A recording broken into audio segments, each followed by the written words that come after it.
নমস্কার, আমি অমৃতা। আমার চ্যানেলে আপনাদের স্বাগত। আজ আপনাদের পড়ে শোনাবো বুদ্ধদেব গুহর লেখা একটি গল্প, ম্যাথস।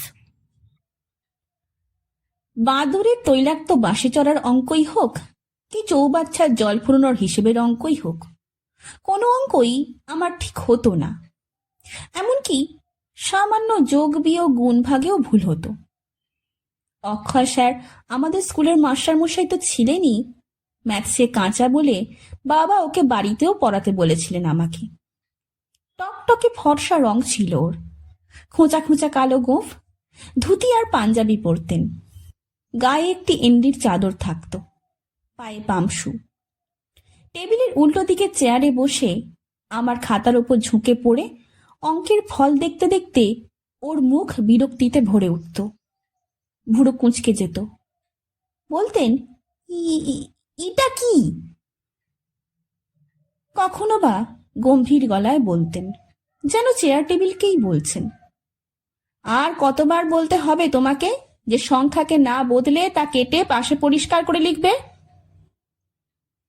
আমি মুখ নিচু করে থাকতাম। ভীষণ কষ্ট হতো বুকের মধ্যে। অক্ষয় স্যার যখন আমাকে বকতেন, মারতেন কখনো, তখন আমার অত কষ্ট হতো না। কিন্তু ওর মুখে যখনই বিচ্ছিরি বিরক্তির ভাব ফুটে উঠত, সেই মুখে আমি স্পষ্টই পড়তে পারতাম আমি একটি গাধা, এবং উনি আমাকে নিয়ে রীতিমতোই নাজেহাল। অথচ টিউশনিরও দরকার নিশ্চয়ই ছিল তখন ওর, তাই বলতেও পারতেন না বাবাকে যে আমাকে আর পড়াবেন না। ওর একমাত্র ছেলে গোপেনদা ব্রিলিয়ান্ট ছাত্র ছিলেন, ওর জন্য অক্ষয় স্যারের গর্বের অন্ত ছিল না। উনি চলে গেলে অনেকক্ষণ একা ঘরে আমি বসে থাকতাম। নিজের ওপর বড়ই রাগ হতো, অথচ কি করব? অঙ্ক আমার একেবারেই ভালো লাগতো না। কবিতা লিখতে, ছবি আঁকতে, গান গাইতে ভালো লাগতো, কিন্তু ওই সব তো কোনো গুণের মধ্যে পড়তো না। যে গুণ ভাঙিয়ে টাকা রোজগার না করা যায়, তা কি আর গুণের মধ্যে পড়ে? বাবা অফিস থেকে ফিরলেই শব্দ পেতাম। গ্যারাজ ছিল একতলাতেই, আমার পড়ার ঘরের পাশেই। অফিস থেকে ফিরেই বাবা একবার আমার ঘরে ঢুকতেনি। বলতেন, খোকন, কেমন হচ্ছে পড়াশোনা? পরীক্ষা তো এসে গেল। কোনোদিন বলতেন, আমি তো জানি তুই স্কলারশিপ পাবি, তবে স্ট্যান্ড করলে আরো খুশি হব। বাবাকে আমি ভালোবাসতাম খুবই, কিন্তু আমার সম্বন্ধে বাবার এমন উঁচু ধারণায় কুঁকড়ে যেতাম। আপত্তিও করতে পারতাম না, বলতে পারতাম না যে আমি হয়তো ফার্স্ট ডিভিশনই পাবো না। নিজের ছুঁড়ে দেওয়া কথাতে নিজেই খুশি হয়ে দোতলায় উঠে যেতেন বাবা, আমাদের ফক্সটেরিয়ার কুকুর ম্যাডাকে আদর করতে করতে। বাবার গাড়ির ইঞ্জিনের শব্দ পর্যন্ত চিনত ম্যাডা। গাড়ি যখন রাস্তায় এবং আর কেউই যখন বুঝতে পর্যন্ত পারত না, ম্যাডা তখন উত্তেজিত গলায় ডাকতে ডাকতে দোতলা থেকে তার পায়ের নখে খচর খচর আওয়াজ করতে করতে সিঁড়ি দিয়ে তড়িৎ গতিতে নেমে এসে গ্যারেজের সামনে ছুটোছুটি করত। বিহারের মধুবনী জেলার এক রং রুট ড্রাইভার সুরজ নারায়ণ ঝা অতি উত্তেজিত ম্যাডার একটা পায়ের ওপর চাকা তুলে দিয়ে সামনের বাঁ পাটাকে একবার প্রায় ভেঙেই দিয়েছিল। বাবা ওপরে চলে যাওয়ার পর আরো খারাপ লাগতো। অক্ষয় স্যার পড়ালে গরু গাধাও নাকি ফার্স্ট ডিভিশন পায়। আমি অন্য সব বিষয়ে খুব ভালো না হলেও অঙ্কের মতো অতটা খারাপ ছিলাম না, তাই অঙ্কের দায়িত্ব অক্ষয় স্যারের হাতে তুলে দিয়ে বাবা নিশ্চিন্ত হয়ে যা খুশি তাই ভাবছিলেন। বন্ধুদের কাছেও শুনতাম যে তাদের সকলের বাবাও নাকি ওই রকমই বলতেন। প্রত্যেকের মায়েরাই বলতেন, তোর বাবা কোনোদিনও ক্লাসে সেকেন্ড হননি, আর তুই? আমার বন্ধু প্রণব একদিন দুঃখ করে বলেছিল, ভেবে দেখ, সকলের বাবাই যদি ক্লাসে ফার্স্ট হতেন, তাহলে ওদের সময় ক্লাসে সেকেন্ড হতেন কে বলতো? প্রীতি বলেছিল, আর ফেলই বা করতেন কারা? আমি তো ভেবেই পাই না। অক্ষয় স্যার সপ্তাহে 3 দিন আসতেন। তার বিরক্তি আর আমার হতাশা ও অপরাধবোধ ক্রমশ বেড়েই চলেছিল। একদিন এক টিপ নস্যি নিয়েই উনি আমাকে বললেন, খারাপ ভালোর অনেক রকম হয়, বুঝেছ? তোমার মতো ছেলে আমি আর দেখিনি। তোমার বাবা মিছেই তোমার পেছনে পয়সা খরচ করছে। আমি এবার তোমার বাবাকে বলবো, তোমার মতো 2-4টি ছাত্র পেলেই আমার এতদিনের সুনাম ডুববে। এত সোজা অঙ্ক তাও তুমি। আমি মাথা নিচু করেই ছিলাম। অনেক ছেলে বাবা মায়ের কাছে রিপোর্ট লুকায়, পাছে তারা মারেন বকেন। আমি কখনোই লুকোইনি। অক্ষয় স্যার আমার কথা বাবাকে বলে দিলেও বাবা আমাকে কিছুই বলতেন না, কিন্তু বড় দুঃখ পেতেন নিশ্চয়ই। বাবাকে ভালোবাসতাম বলে বাবা দুঃখ পান তাও চাইতাম না। অথচ আমি আপ্রাণ চেষ্টা করেও তৈলাক্ত বাঁশে বাদুড়ের ওঠার অঙ্ক বা চৌবাচ্চার জল ফুরোনোর অঙ্ক কিছুতেই করতে পারতাম না। সেই সময় কোনো রবীন্দ্রসঙ্গীতের কলি কানের পাশে ঘুরঘুর করত। চোখের সামনে বিভূতিভূষণ বন্দ্যোপাধ্যায়ের আরণ্যকের রাজা দবড়পান্না বা মানিক বন্দ্যোপাধ্যায়ের পদ্মা নদীর মাঝির হুসেন মিয়ার মুখ ভেসে উঠত। অ্যালজেব্রাও একদম ভালো লাগতো না। জিওমেট্রি একটু ভালো লাগতো, মনে হতো ছবি আঁকছি, কিন্তু থিওরি এলেই মাথা একেবারে গোলমাল হয়ে যেত। আমি পরীক্ষায় ভালো ফল না করলে যে বাবা আরো দুঃখ পাবেন, এই কথাটা ভেবেই আমার হাত পা ঠান্ডা হয়ে আসত। বাবার দুঃখ পাবার ভয়ে নিজে আগে ভাগেই এত দুঃখ পেতাম যে তা বলবার নয়। বাবার মস্ত কারখানার ভার তার একমাত্র ছেলে নেবে, এই ছিল বাবার ইচ্ছে। ভালো ছাত্র ছিলাম না বলেই স্কুলের কোনো মাস্টার মশাই বিশেষ চোখে দেখতেন না আমাকে। যদিও ব্যবহার এবং স্বভাবটা পড়াশোনার তুলনায় একটু ভালো ছিল বলে কেউ খারাপ বলতেন এমনও নয়। আমি জানতাম যে শিশির অথবা অনিমেষ অথবা অন্য কেউ ছাত্র হিসাবে আমার চেয়ে অনেকই ভালো ছিল। কান্টু, বান্টা এরা সব পড়াশোনাতে শিশিরদের মতো ভালো না হলেও খেলাধুলোর জন্যে আলাদা এক ধরনের সম্মান পেত স্যারেদের কাছ থেকে। পুরো স্কুলের ছেলেরাও তাদের হিরো জ্ঞানে দেখত। কাটুর তো তখন এতই কদর ফুটবলে যে 4 ফুট 10 ইঞ্চি হাইটের ম্যাচ হলেই এক বিকেলে 4-5 জায়গায় ওকে ভাড়া করে নিয়ে যেত বিভিন্ন ক্লাব। ওর নিন্দুকেরা বলতো ও নাকি 1 কাপ চা ও একটা বিস্কুট পেলেই ভাড়ায় খেলে দেয়। কাটু বিকেলের প্রথম খেলাতে নেমেই গোটা 6 গোল দিয়ে তাদের এগিয়ে রেখে অন্য সব ম্যাচে গিয়ে পটাপট গোল দিয়ে আবার প্রথম ম্যাচের জায়গায় গিয়ে দেখত প্রতিপক্ষের স্ট্রাইকাররা গোল শোধ দিয়েছে কি না। যদি 6টার বেশি গোল তারাও দিত, তবে কাটু তক্ষুনি আরো গোটা 2-3 গোল দিয়ে সেই ম্যাচের ইতি টানত। প্রাইজ ডিস্ট্রিবিউশনের দিন শিশির এত বই পেত প্রাইজ হিসাবে যে একা বইয়েই নিয়ে যেতে পারত না, 3-4 জনের সাহায্য লাগত। স্পোর্টসের প্রাইজের দিনও অন্যান্য ছেলেরা কত মেডেল, কাপ সব পেত। জীবনে কি পড়াশুনোতে কি স্পোর্টসে কোনোদিন একটিও প্রাইজ পাইনি। রেজাল্ট বেরোবার দিন, প্রাইজের দিন বড় মনমরা হয়ে বাড়ি ফিরতাম।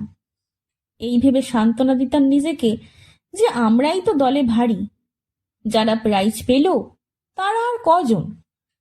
তবুও বড় ছোট সাধারণ ভিড়ের মধ্যে একজন বলে মনে হতো নিজেকে। কোনো কোনো বার প্রাইজ ডিস্ট্রিবিউশনের অনুষ্ঠানে গান গাইতে বলা হতো আমাকে। সে গান আমার মাই শিখিয়ে দিতেন।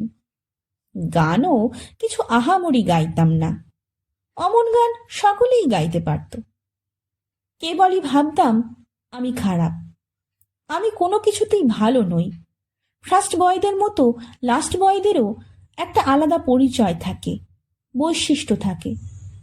আমার তাও ছিল না। যে বয়সে প্রত্যেকেই ইম্পর্ট্যান্ট হতে চায়, সেই বয়সে তখন আনইম্পর্ট্যান্ট হয়ে থেকে মরমে মরে যেতাম। আমাদের ক্লাসের লাস্ট বয় ছিল গজু। বয়সে সে আমার চেয়ে অন্তত 4-5 বছরের বড় ছিল। একই ক্লাসে সে ছিল 5 বছর। গতবার ফাইনাল পরীক্ষায় বাংলা পরীক্ষার দিনে আমার পাশেই সিট পড়েছিল গজুর। ও ঘাড় নিচু করে আমার কানে মুখ ঠেকিয়ে গরম নিঃশ্বাস ফেলে বলেছিল, বিপ্রকর্ষ কি রে? গার্ড ছিলেন নরু স্যার। দুষ্টু ছেলেরা তাকে ডাকতো ঘাড় ছোট নরু স্যার বলে।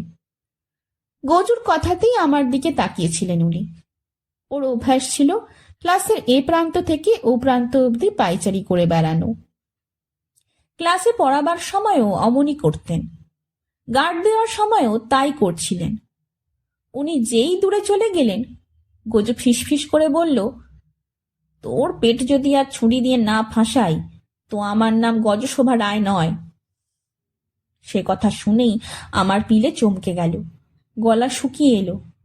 কানা ঘুষোয় আমি শুনেছিলাম যে গিরিশ পার্কের পাশে ও একটি মরচে পড়া ছুরি দিয়ে একটি ছেলেকে খুন করেছিল।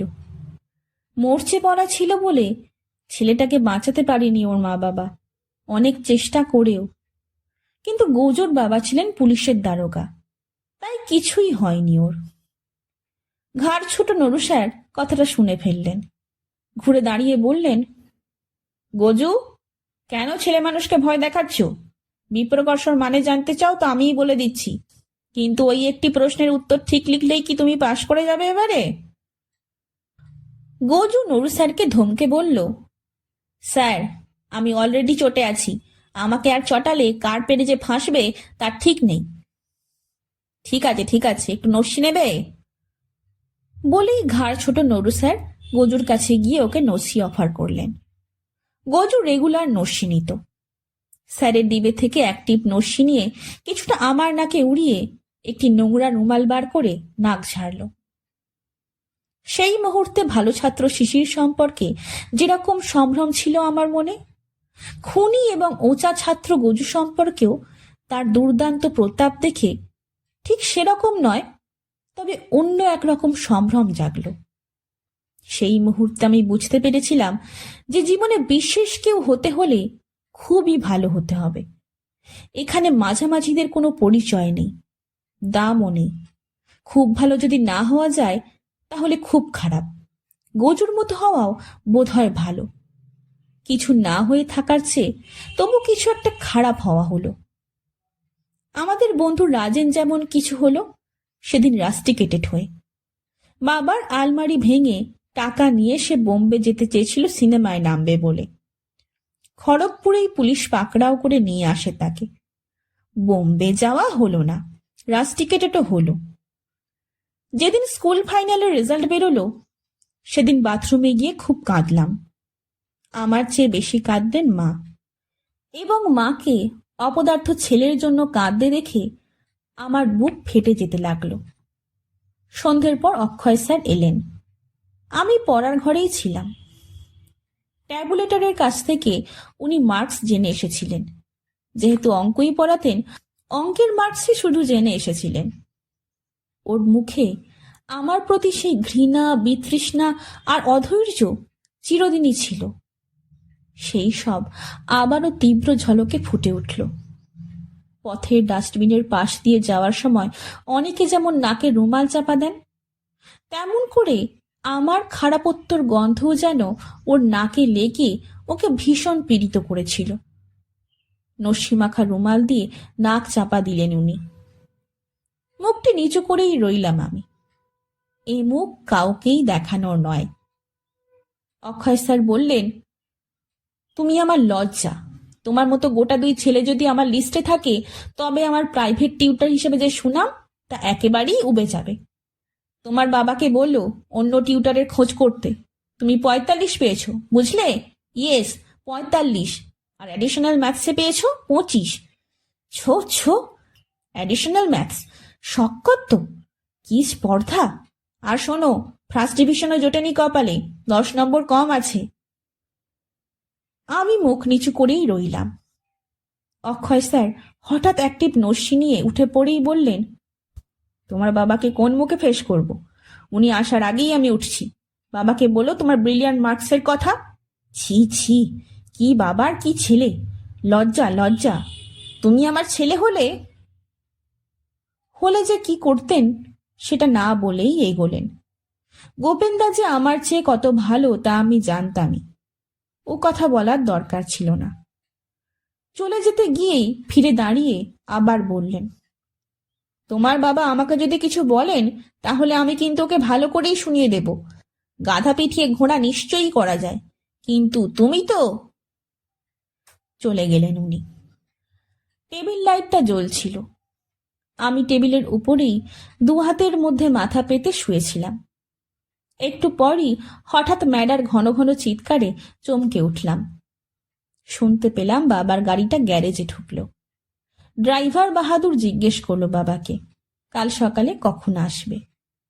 তারপর চাবি দিয়ে সেলাম সাহাব বলে চলে গেল।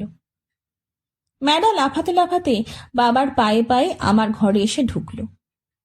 আমার শ্বাস বন্ধ হয়ে গেল। বাবা আমার মুখের দিকে চেয়েই বুঝলেন। বললেন, কি খোকন, মনটা খারাপ মনে হচ্ছে, হলোটা কি? আজ যে স্কুল ফাইনালের রেজাল্ট বেরোবে তা বাবা জানতেন, কিন্তু আমি যে স্কলারশিপ পাবই তা যেন উনি ধরেই নিয়েছিলেন। সামান্য অবাক হয়ে বললেন, কি ভালো ফল হয়নি? বাষ্পরুদ্ধ কণ্ঠে কোনো রকমে আমি বললাম, সেকেন্ড ডিভিশন। বলতে চাইলাম, কিন্তু বলতে পারলাম না যে অঙ্ক আমার কোনোদিনও ভালো লাগেনি বাবা। তুমি মিছিমিছি পয়সা নষ্ট করলে অক্ষয় স্যারকে রেখে। ও, বাবা বললেন। তারপর এক মুহূর্ত চুপ করে থেকেই বললেন, ম্যাথস কিরকম হলো? ম্যাথসে 45 আর অ্যাডিশনাল ম্যাথসে 25। বলেই আমি দুহাতে মুখ ঢেকে হাউ হাউ করে কেঁদে উঠলাম। বাবা আমার কাছে এসে পিঠে হাত রাখলেন। একটুক্ষণ পর গলা তুলে যোগুকে ডাকলেন। যোগু গেট ছেড়ে ভিতরে আসতেই বাবা বললেন, মাকে বল আমি নিউ মার্কেটে যাচ্ছি, মাটন আনবো আর গলদা চিংড়ি, পোলাও রাঁধতে বল। তোরা কি রে, খোকন আজ পাশ করেছে পরীক্ষায়, তোরা জানিস না? এই নে যোগু, তুই এই 100 টাকাটা রাখ, আজ খুশির দিন। বলেই চললেন। চল খোকন, যোগু তুই ম্যাডাকে ধর, নইলে ঝামেলা করবে। বাবা নিজেই গাড়ি বার করলেন গ্যারাজ থেকে। সামনের বাঁ দিকের দরজা খুলে দিলেন। ওই সিটে মা বসেন। আমি বসে পড়েই দরজা বন্ধ করে দিলাম। যোগুদা গেট খুলে দিল। বাবা গাড়ি চালিয়ে চললেন নিউ মার্কেটের দিকে। বললেন, এই রে, চিংড়ি মাছ তো তোর মা ভালোবাসে, তুই তো ভালোবাসিস ভেটকি মাছের ফ্রাই। চল দেখি, পেয়ে যাব ঠিকই। এখন ফ্রাই পিস করে কাটার লোক পাবো কি না সেই হচ্ছে কথা। আমি চুপ করেছিলাম। আমার ভীষণ জোরে কাঁদতে ইচ্ছে করছিল, কিন্তু চলন্ত গাড়ির মধ্যে কাঁদলে লোকে কি ভাববে। পার্ক স্ট্রিটে পড়েই বাবা বললেন, তোর কাছে ক্ষমা চাওয়া উচিত আমার। উচিত কেন, চাইছি ক্ষমা, বুঝলি খোকন? কি বলছো বাবা? আমি হতভম্ব হয়ে বললাম, হ্যাঁ, তোর ইনক্লিনেশনটা ছিল আসলে আর্টসের দিকেই। প্রথম থেকেই লিটারেচারে তুই তো ভালোই। আসলে লিটারেচার হচ্ছে প্রকৃত শিক্ষিত মানুষদের সাবজেক্ট। আমরা তো হলাম গিয়ে মিস্ত্রি। সে ইঞ্জিনিয়ারই বল আর ম্যানেজমেন্ট অ্যাকাউন্ট্যান্টই বল, জজ বল, ব্যারিস্টার বল, ডাক্তার বল, যিনি সাহিত্য না পড়েছেন বা পড়েন বা সাহিত্যের খোঁজ না রাখেন তিনি আসলে অশিক্ষিতই। সাহিত্যই হচ্ছে শিক্ষিত মানুষের মনে সবচেয়ে বড় এক্সপ্রেশন। একটু থেমে বললেন, এত বড় ফ্যাক্টরিটা করেছিলাম, তুই ছাড়া আমার তো আর কেউ নেই, একমাত্র সম্বল তুই। আজকাল কত সব কথা শুনছি, বিদেশে কম্পিউটার ব্যবহার হচ্ছে সব ব্যাপারই। বিজ্ঞান আর প্রযুক্তি প্রতিদিন কোথায় এগিয়ে নিয়ে যাচ্ছে মানুষকে, মানে মেটেরিয়াল ওয়ার্ল্ডে।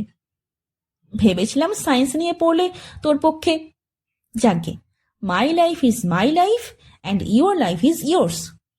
তুই যা হতে চাস খোকন তাই হয়ে ওঠে জীবনে। আমি তোকে আর ভুল পথে চালাবো না। I am sorry, really I am. New মার্কেটের সামনেটা তখন ফাঁকা, আলো প্রায় সব নিভে গেছে। ফুলের দোকানগুলো খোলা আছে শুধু, তাও বাইরের ঝাঁপ নামানো। গ্লোব সিনেমার সামনে একটা বিরাট হোর্ডিং, সিনেমার বিজ্ঞাপন। ছবির নাম আই উইল ক্রাই টুমোরো। বাবা একটু পরেই মুটের মাথায় বাজার নিয়ে ফিরে এলেন। আমি তাড়াতাড়ি নেমে বাবার হাত থেকে চাবি নিয়ে গাড়ির বুটটা খুললাম। মাল সব রেখে বাবা মুটেকে 5 টাকা দিলেন। মানুষটি বলল, ছুটা নেই সাহাব। বাবা বললেন, আমার ছেলে আজ পরীক্ষায় পাশ করেছে, কলেজে যাবে, তোমাকে বকশিস দিলাম। মানুষটি একটু অবাক হয়ে মাথায় হাত ঠেকাল। গাড়িটা ময়দানের দিকে নিয়ে চললেন বাবা। ময়দানে পৌঁছে বললেন, পোলাও হতে হতে আমরা পৌঁছে যাব, কি বল? তোর মা আছে, নগেন আছে, যোগু আছে, রাঁধতে আর কত সময় লাগবে? চল একটু পায়চারি করি। বাবা গাড়িটার পাশেই সামনে পিছনে হাঁটবেন বলে মনে হলো। একটু হেঁটে বললেন, না চল, তোর মা ভাববেন।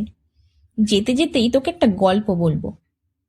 একটু চুপ করে থেকে বললেন, তুই মেল হেনসেনের নাম শুনেছিস? না তো। সে কি রে?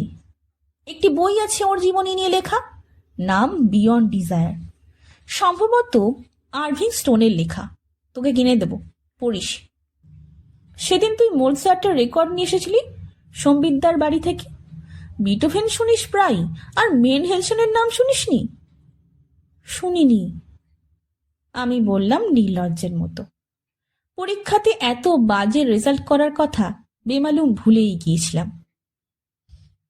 ফেলিক্স নাম ছিল তার, ফেলিক্স মেন হেলসেন। প্রথম বিশ্বযুদ্ধের আগে ইউনাইটেড জার্মানির সবচেয়ে বড় ইন্ডাস্ট্রিয়ালিস্ট, সবচেয়ে বড় ব্যাংকার ছিলেন ওর বাবা। পৃথিবীর সবচেয়ে বড় লোকদের মধ্যে একজন। ফেলিক্সের বাবার নাম কিন্তু ভুলে গেছি। ফেলিক্সও ছিলেন তোরই মতো, তার বাবার একমাত্র সন্তান। ফেলিক্স খুব আর্টিস্টিক ছিলেন, দারুণ পিয়ানো বাজাতেন। ওর ইচ্ছে ছিল যে উনি কম্পোজার হবেন, পিয়ানোতে নতুন নতুন সুর সৃষ্টি করবেন। সে ব্যবসা দেখবে না, এই কথা শুনে বাবার মাথায় তো আকাশই ভেঙে পড়ল। ছেলেও নাছোড়বান্দা। মায়ের কিন্তু খুবই ইচ্ছে ছিল যে ছেলে কম্পোজার হোক। আসলে মায়েরা সন্তানদের যতখানি বোঝেন, বাবারা কখনোই ততখানি বোঝেন না। তোর মারও কিন্তু উচিত ছিল তোর আসল ভালো লাগা কোন দিকে তা আমাকে জানানো। জানালে তোর মন আজ খারাপ হতো না। জীবনের প্রথম বড় পরীক্ষাতে ফল খারাপ করতিস না। যাই হোক, ফেলিক্সের মায়ের ইচ্ছে যেরকমই হোক, তার বাবার বাণিজ্যিক সাম্রাজ্য। শেষে বাবা তো ছেলেকে ত্যায্যপুত্র করার ভয়ও দেখালেন।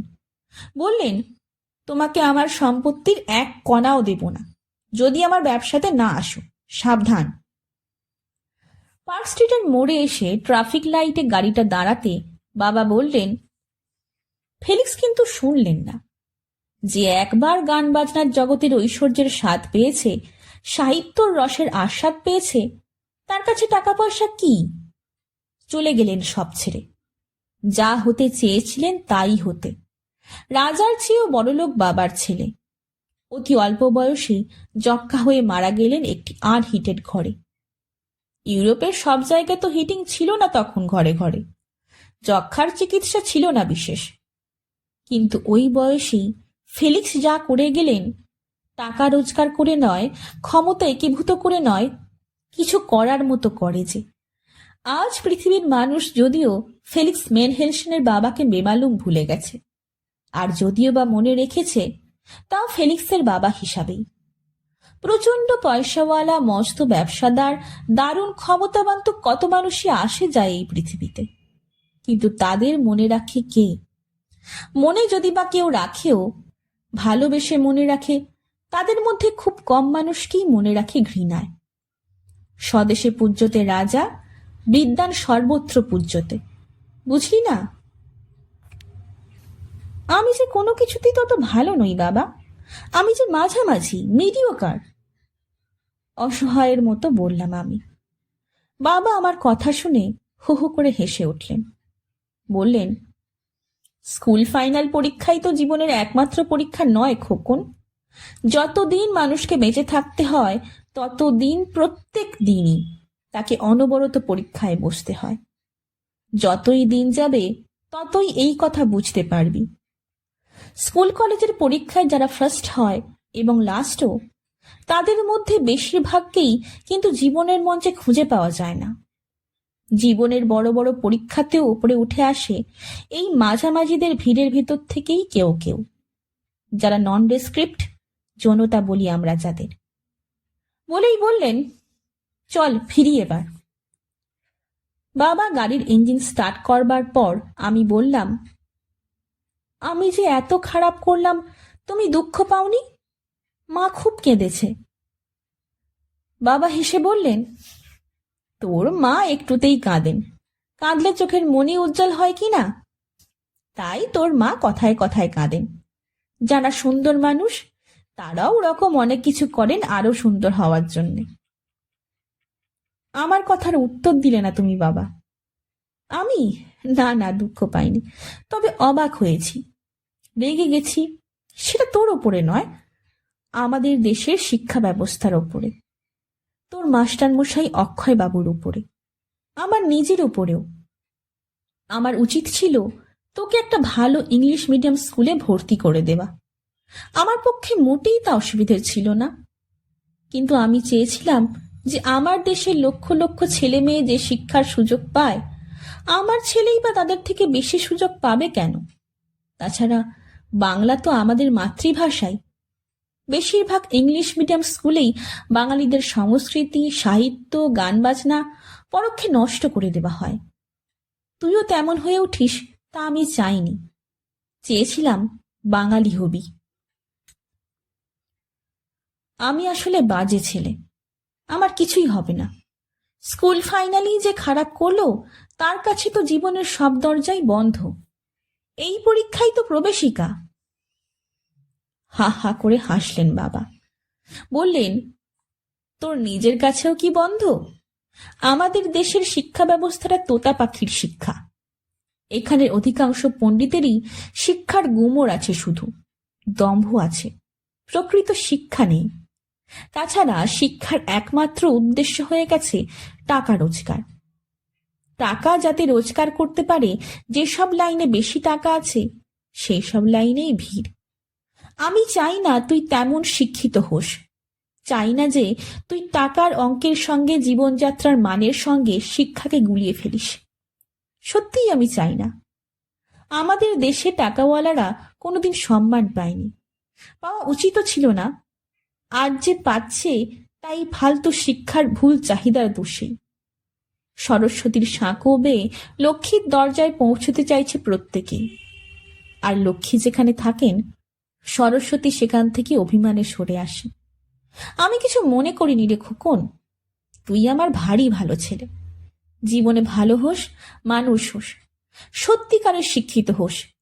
ডিগ্রি অনেক নাই বা পেলি, আমি তো আর চিরদিন বাঁচব না, তোকে এই আশীর্বাদই করে গেলাম। তাছাড়া আমি নিজে তো কখনো তেমন মেধাবী ছিলাম না। তোর কাছ থেকে আমার প্রত্যাশাটা অন্যায়। এক জেনারেশনে হয় না। মেধাবী যারা, তাদের মা বাবা, ঠাকুরদা, দাদু, তারাও বোধহয় মেধাবীই হন। কলকাতা এসেছিলাম পুজোর সময়, পরশু দিল্লি ফিরে যাব। আমার একমাত্র ছেলে খোকা এবার দিল্লি বোর্ডের পরীক্ষা দিল। আমি তো পড়াশোনায় ভালো ছাত্র ছিলাম না, খোকাও পড়াশোনাতে মাঝামাঝি হয়েছে। ও অভিনেতা হতে চায়, গ্রুপ থিয়েটারের দলে ঢুকেছে। টিভি ফিল্ম নিয়ে পড়াশোনা করবার ইচ্ছে আছে। আজ তো পাগল। অনেকগুলো বছর চলে গেছে, সত্যি অনেকই বছর। আজ মা নেই, বাবাও নেই। দক্ষিণ কলকাতার বাড়িও রামকৃষ্ণ মিশনে দিয়ে দিয়েছি আমি। দিল্লিতে থাকি এখন, আজ 20 বছর হয়ে গেল। আমার স্টুডিও করেছি ভাড়া বাড়িতে, দিল্লির বাঙালি পাড়া চিত্তরঞ্জন পার্কে। ছবি আঁকি, মূর্তি গড়ি, প্রদর্শনী এবং এমনিতে কিছু কিছু বিক্রি হয়। বড়লোক হতে পারিনি ঠিকই, কিন্তু বাঙালিরা আমাকে চেনেন। দিল্লির বাঙালিরা তো বটেই, ভারতবর্ষ এবং বিদেশের বাঙালিরাও। তাতে আমার কোনো গর্ব নেই, আনন্দ আছে। পয়সার লোভে সকলেই যা করে চারপাশে, চারপাশে যা চায়, তাদের অন্ধ অনুকরণ করতে গিয়ে নিজস্বতাকে এখনো খুইয়ে বসিনি যে, এইটাই আনন্দের। বাবার শিক্ষার অমর্যাদা করিনি আমি। আজকের দিনে এটা সম্ভব হতো না যদি না শ্রাবণী আমাকে সাপোর্ট করত। স্ত্রীদের উপরে স্বামীদের জীবন, জীবনের গন্তব্য অনেকখানি নির্ভর করে। বাড়িটার দাম পেয়েছিলাম 5 লাখ। আত্মীয় স্বজন, বন্ধু বান্ধব অনেকেই বলেছিল যে নিজের সংসার চলে না, অত দাদাগিরিতে কাজ নেই। শ্রাবণী কিন্তু বলেছিল, মা বাবাই যখন নেই তখন তা আমাদের স্বউপার্জিত নয়, তা দিয়ে সুখ চাই না আমি। বড়লোকের ছেলে হলে খোকাও মানুষ হবে না। অত্যন্ত কষ্টকর হলেও বাংলা সাহিত্য, বাংলা গান, বাংলার যা কিছু ভালো তার সঙ্গে যোগাযোগ প্রবাসী বসে আমরা এখনো রেখে চলি। এই মাঝামাঝি মিডিওকার মধ্যবিত্ত বাঙালিরাই এখনো বাঙালির যা কিছু ভালো তা প্রাণান্তকর কষ্টেই ধরে রেখেছেন বলে আমার মনে হয়। বিত্তবান বাঙালিদের অধিকাংশই বাঙালিত্বকে অসম্মান করেন, ছোট চোখে দেখেন। কলকাতায় এসে এবারে উঠেছি আমার শ্যালকের বাড়িতে। খোকা আর শ্রাবণী কলকাতার পুজো দেখতে চেয়েছিল, তাই ভাইফোঁটার পরই ফিরে যাব আবার দিল্লিতে। আমাদের স্কুলের উল্টো দিকের পার্কে ছেলেবেলায় কত ফুটবল, ক্রিকেট খেলেছি, বন্ধুদের সঙ্গে কত গল্প মজা। আজ তাই প্রথম বিকেলে একটা মিনি বাস ধরে এসেছি এখানে। একজন কিশোরের চোখে এই পার্কটিকেই কত বড় বলে মনে হতো। ছোট ছোট পায়ে এটি পার হতে হতে মনে করতাম তেপান্তরের মাঠই বেরোলাম বুঝি। আজ পার্কে ঢুকেই মনে হলো পার্কটি খুবই ছোট, গাছগুলি উধাও হয়ে গেছে, ভিড়, বড় ভিড়, ধুলো, ছেলেবেলার সেই চোখ দুটিও তো হারিয়ে গেছে। মন যদিও খারাপ হয়ে গেল, তবু ভাবলাম কয়েক পাক হেঁটেই যাই পার্কের চারপাশে পিচ বাঁধানো রাস্তায়। আধ পাক যেতেই মনে হলো যেন একটা বেঞ্চে লাঠি হাতে অক্ষয় স্যার বসে আছেন। ঠিক দেখলাম কি, তার সামনে দিয়েই চলে গেলাম। ঠিকই চিনেছি, অক্ষয় স্যারই। গোঁফ, চুল সব পেকে সাদা হয়ে গেছে, মাথায় বাঁদুরে টুপি, হাতে লাঠি, মুখে পৃথিবীর সব বিতৃষ্ণা, কষ্ট।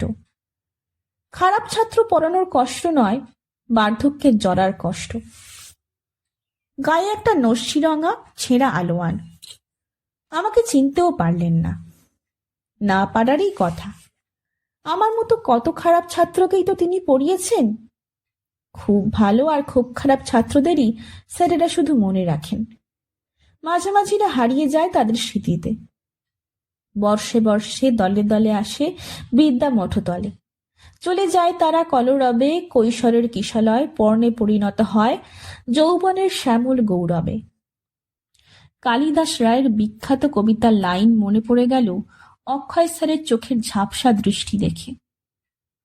ওকে পেরিয়ে এসে নতুন করে মনে পড়ল যে অক্ষয় স্যারের মতো এতখানি অপমান আমাকে জীবনে আর কেউই করেননি। তার প্রতি আমার বিদ্বেষ ছিল না, কিন্তু বুঝলাম গভীর এক উদাসীনতা জন্মে গেছে এক ধরনের। বহু বছরের দূরত্ব তা গাঢ় করেছে আরো এক পাক ঘুরে আসার পর ওর সামনে দাঁড়ালাম আমি। অক্ষয় স্যারের মুখে কোনো ভাবান্তর ঘটল না। প্রণাম করে বললাম, কেমন আছেন স্যার? ভালো নয়, ভালো নয়, কিন্তু চিনতে পারলাম না তো তোমাকে। কে? আমি সিদ্ধার্থ স্যার, দক্ষিণ কলকাতায় থাকতাম, অঙ্ক। ও, বুঝেছি বুঝেছি। তা কি করছো এখন তুমি সিদ্ধার্থ? ছবি আঁকি স্যার, মূর্তি গড়ি। পেট চলে তাতে? আর্টিস্টরা তো না খেয়েই থাকে শুনি। কোনো ক্রমে চলে যায় স্যার। তা ভালোই করেছো, অঙ্ক তোমার লাইন ছিল না, অঙ্কে মাথা লাগে, অঙ্ক। জানি। একটু চুপ করে থেকে বললাম, গোপেনদা কি করছেন স্যার? মানে আমার ছেলে গোপেনের কথা বলছো? হ্যাঁ। ও। অক্ষয় স্যারের ম্লান, করুণ, কাতর মুখ উজ্জ্বল হয়ে উঠল। বললেন, গোপেন তো ব্রিলিয়ান্ট ছাত্র ছিল, জানো তো, ম্যাথমেটিক্সে ফার্স্ট ক্লাস ফার্স্ট হয়েছিল, তারপর চলে গেল নতুন করে ফিজিক্সের লাইনে, নিউক্লিয়ার ফিজিক্স। এখন তো আমেরিকার হিউস্টনে আছে। আরে নেভাদার মরুভূমিতে যে বোমা ফাটালো সেদিন আমেরিকা, সে তো তার একারই হাতে গড়া। এমন করে বললেন অক্ষয় স্যার, যেন উড়নতুবড়ি বানানোর কথাই বলছেন। গোপেনদা যেন একা হাতে মশলা আর লোহাচুর ভরে উড়নতুবড়ি বানিয়েছেন একটা। আলুর ছটার জন্য নয়, পৃথিবীর যা কিছু ভালো, সব ফুল, পাখি, প্রজাপতি, অরণ্য, মানুষ, সবকিছুকেই ধ্বংস করার জন্যে। দারুণ আছে বুঝলে হে, বিরাট বাড়ি, ক্যাডিলাক লিমুজিন গাড়ি, আমেরিকান মেয়ে বিয়ে করেছে, কি ফুটফুটে মেম সাহেব, নাতি নাতনিরাও সব ফুটফুটে, পাক্কা সাহেব, বাংলা বলতেই পারে না। গর্ব ঝরল অক্ষয় স্যারের কথায় বসন্ত তুবড়ির মতো, ঝর্ণার মতো। আপনি জাননি? ওরা আসেন না? কি যে বলো, আমার কর্নওয়ালি স্ট্রিটের বাড়িতে ইন্ডিয়ান বাথরুম, পায়রার খোপের মতো দুখানা ঘর, জঞ্জালে ভরা। এখানে ওরা থাকবে কি করে? তুমি যেমন অঙ্কে গবেট ছিলে, ও ছিল তেমনি সত্যি ব্রিলিয়ান্ট। জানো তো, স্কুল ফাইনালে স্টার পেয়েছিল, অঙ্ক, সংস্কৃত আর ভূগোলে লেটার পেয়েছিল, ইতিহাসেও। আপনি এখনো কি পড়ান স্যার? আর মাসিমা মানে গোপেনদার মা কেমন আছেন? উনি গত হয়েছেন 5 বছর হলো। একমাত্র ছেলের প্রশংসাতে উজ্জ্বল মুখ হঠাৎই নিভে গেল অক্ষয় স্যারের। বললেন, বড় কষ্ট পেয়ে বিনা শুশ্রূষাতে, বিনা চিকিৎসাতেই প্রায় চলে গেলেন। আমিও তো পা বাড়িয়েই আছি বুঝলে, টিকিট কাটা হয়ে গেছে, শুধু বাথটি রিজার্ভেশন হয়নি। বাত, হাঁপানি, 2টো হার্ট অ্যাটাক, আছি কোনো রকমে, একে থাকা বলে না। তাহলে এখন আর টিউশনি করেন না? স্কুল থেকে তো নিশ্চয়ই বহু বছর রিটায়ার করেছেন। 25 বছর। টিউশনি তা করি, নিশ্চয়ই করি, নইলে চালাচ্ছি কি করে? কেন, তোমার ছেলে বুঝি তোমারই মতো অঙ্কে কাঁচা? আমি হাসলাম। কষ্ট হলো অক্ষয় স্যারের জন্য। উনি বললেন, এখন থাকো কোথায়? ওই বাড়িতে তো অন্যরা থাকেন, ওই পাড়াতে একটা টিউশনি ছিল, তাই জানি। তুমি বলো, সকালে অথবা দুপুরে আমি নিশ্চয়ই গিয়ে পড়াবো যত্ন করে। রাতে আর কোথাও যাই না, চোখে তো দেখি না। ছেলের যেমন নাতি আদরের, ছাত্রর চেয়ে ছাত্রর ছেলেও তেমনই। তা এই বয়সেও এত কষ্ট করেন কেন? গোপেনদা এত বড় এবং বড় লোক হয়েছেন, আপনাকে প্রতি মাসে টাকা পাঠান তো নিশ্চয়ই। এসব তো ছেড়ে দিলেই পারেন এই শরীরে, আর কতদিন কষ্ট করবেন? একটু চুপ করে থেকে অক্ষয় স্যার গলা খাকারি দিয়ে বললেন, অভাব আমার কিছুই নেই, তবে একেবারে বসে গেলে শরীরটা আর চলবে না, তাই চালিয়ে যাচ্ছি টুকটুক করে। আচ্ছা চলি স্যার। তোমার ছেলে পড়বে না সে আমার কাছে? অঙ্কও পড়বে না স্যার, অভিনয় করবে বলেছে। অক্ষয় স্যারের মুখটি আমার অঙ্ক দেখে যেমন বিকৃত হয়ে যেত 30 বছর আগে, তেমনই বিকৃত হয়ে গেল। বললেন, লাইক ফাদার লাইক সান, ও তো তোমারই মতো গাধা হয়েছে তাহলে, অঙ্কে গবেট। হেসে বললাম, তাই। সন্ধে হয়ে এলো, আলো জ্বলে উঠেছে, পার্ক থেকে বেরিয়ে আসছি।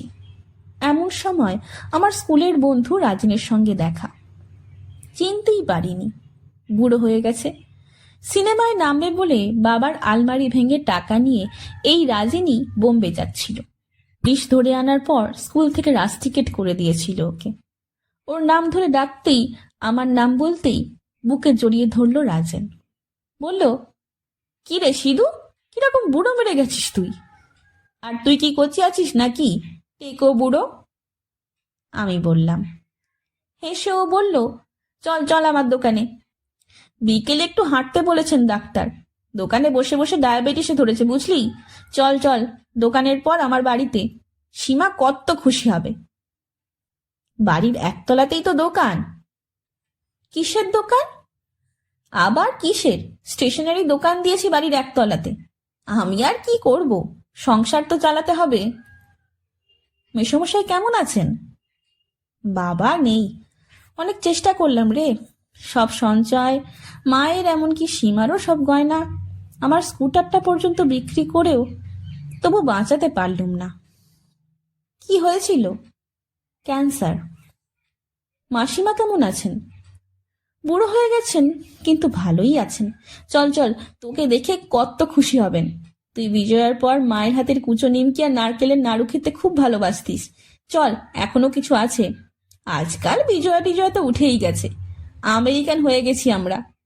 কি বলবো তোকে, এই শ্রীমান রাজেন দাসের একমাত্র ছেলেও ইংরেজি গান আর ইংরেজি বই ছাড়া পড়ে না, ইংরেজি নাচনাচি।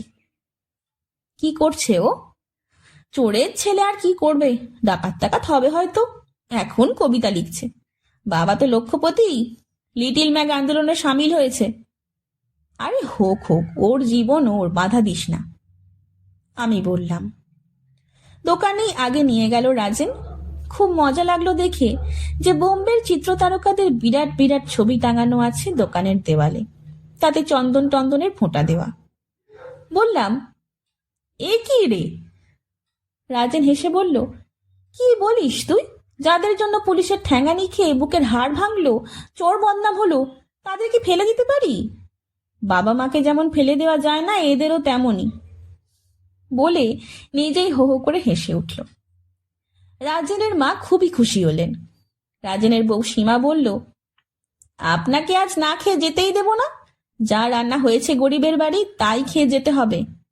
এত বড় আর্টিস্ট আমাদের বাড়ি এসেছেন, আপনাকে কখনো চোখে না দেখলেও আমার স্বামীর বন্ধু বলি কত মানুষের কাছে গর্ব করি। আপনার গর্বে আপনার বন্ধুত্ব মাটিতে পাই পড়ে না। বলেই বললেন, দোকান ঘরের দেওয়ালগুলো দেখে এসেছেন তো? হেসে বললাম, দেখিনি আবার।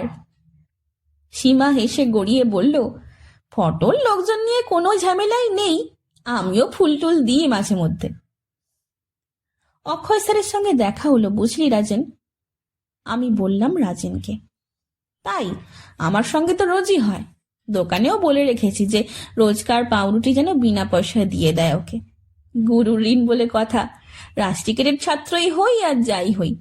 কি কান মোলাই না দিতেন, মনে আছে? ও, তুই তো আমার চেয়ে অনেক ভালো ছিলি অঙ্কে। বাঁ কানটা চিরদিনের মতো হাফ কালা হয়ে গেছে রে, একেবারে রগে রগে ঘষাঘষি করতেন অক্ষয় স্যার। গোপেনদা কিন্তু অঙ্কে দারুণ ছিল। স্যারের কাছে শুনলাম যে বিরাট নিউক্লিয়ার ফিজিসিস্ট হয়েছেন আমেরিকায়।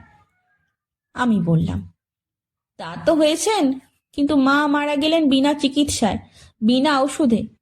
অঙ্কে দারুণ খারাপ ছেলে পাউরুটি দান করে বুড়ো বাবাকে তার বাঁচিয়ে রেখেছে। অমন ভালো দাম কি বলতে পারিস? একটা টাকা পাঠায়নি বিদেশ যাওয়ার পর থেকে, একবারও আসেনি। অক্ষয় স্যারের টিউশনি তো আছে এখনো কয়েকটা। ছাড় তো টিউশনি, এখনকার দিনে কি আর তৈলাক্ত বাঁশে বাদরের ওঠার অঙ্ক কষতে হয়, না শুভঙ্করী আর যা মুখস্থ করতে হয়? কে পড়বে ওর কাছে? এখন অঙ্ককে অঙ্ক বলে না, বলে ম্যাথস। সীমাকেই জিজ্ঞেস কর না। স্যার পোর্টকে যখনই যান তখন শুশ্রূষা করে সীমাই, ফ্লাস্কে করে পথ্য নিয়ে গিয়ে। যত ঝামেলা এই রাস্টিকেটের ছাত্ররই। সত্যি, যাগে, আমি যেমন ছাত্র ছিলাম আমার ছেলে মেয়ে তার তুলনায় অনেকই ভালো, এই স্যাটিসফ্যাকশন। মাসিমার হাতে বানানো কুচো নিমকি আর নারকেল নাড়ু, সীমার রান্না লুচি বেগুন ভাজা, কুমড়োর ছেঁচকি আর ডিমের ঝোল খেয়ে যখন প্রায় 10টা নাগাদ রাজেনের সঙ্গে বাসস্ট্যান্ডে এলাম, তখন ভারী ভালো লাগছিল। অঙ্কে আমরা কেউই যে ভালো ছিলাম না, এটা মনে করে সত্যি আনন্দ হচ্ছিল। রাজেনকেও বললাম, সীমাকেও বলেই এসেছিলাম, আগামী শীতে সবাইকে নিয়ে দিল্লি আয়, মাসিমাকেও নিয়ে আসিস। একটু অসুবিধা হলেও তোদের আনন্দ হবে খুব। রাজেন বলল, খুব চেষ্টা করব। কি বলবো তোকে, বিয়ের পর সীমাকে নিয়ে একবার দীঘা ছাড়া আর কোথাওই নিয়ে যেতে পারিনি। কত যে ঝামেলা, আর রোজগার তো লবডঙ্কা।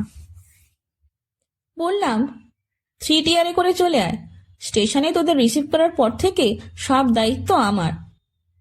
বাস এসে গেল। বললাম, চলি রে। শীত কিছুই পড়েনি, তবে কলকাতার মানুষেরা তো ক্যালেন্ডার দেখে গরম জামা পরেন। তাছাড়া ধোঁয়াশা আর ডিজেলের ধোঁয়ার কলকাতাকে এখন মনে হচ্ছে শীতের লন্ডন। 2 বছর আগে এক্সিবিশন নিয়ে গিয়েছিলাম ওখানে, তাই জানি। পরের স্টপে ঠিক অক্ষয় স্যারের মতো এক ভদ্রলোক উঠলেন, মাথায় বাঁদুরে টুপি, হাতে লাঠি।